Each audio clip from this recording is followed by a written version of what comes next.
आजादी की लड़ाई और संघी जयचंदों की बेहयाई।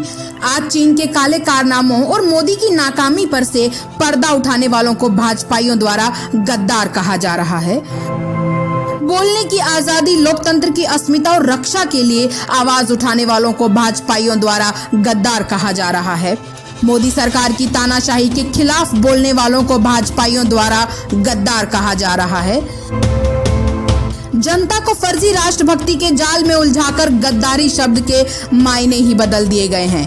अगर देश के लिए बोलने वालों को आज गद्दार कहा जा रहा है तो वो अंग्रेजों के तलवे चाटने उन कायर संघियों को क्या कहा जाएगा?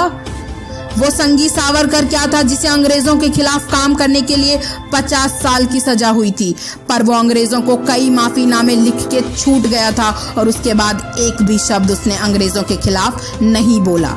वो संघी शादीलाल और शोभा सिंह क्या थे जिन्होंने भगत सिंह के खिलाफ गवाही दी थी, जिसे बाद में अंग्रेजों ने राय बहादुर की उपाधि दी थी और एक बंगला दिया था।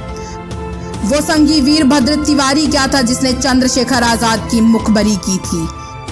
वो संघी क्या थे जिन्होंने 1925 में संघ के बनने के बाद से और देश के आजाद होने तक हमेशा आजादी के आंदोलन का बहिष्कार किया। वो संघी क्या थे जिन्होंने अपने कार्यकर्ताओं को सुभाष चंद्र बोस की आजाद हिंद फौज में शामिल होने से रोका था। वो संघी क्या थे जिन्होंने गांधी जी के नमक सत्याग्रह का मजाक उड़ाया था। वो संघी क्या थे जिन्होंने 1942 में देश की आजादी के सबसे बड़े आंदोलन अंग्रेजों भारत छोड़ो आंदोलन का विरोध किया था, जिसमें 1180 सत्याग्रहियों ने झंडा फहराने की कोशिश में अंग्रेजों की गोलियां खाकर अपनी जान गंवाई थी। वो गोडसे क्या था जिसे हर प्रकार के हथियार चलाने आते थे, पर कभी भी किसी अंग्रेज को एक पत्थर नहीं मारा, बल्कि एक बूढ़े जिसने अपनी सारी उम्र अंग्रेजों की खिलाफत में लगा दी पर गोलियों की बौछार कर दी। वो संघी अटल बिहारी वाजपेयी क्या था जिसने 1945 में 2 क्रांतिकारियों के खिलाफ गवाही दी थी।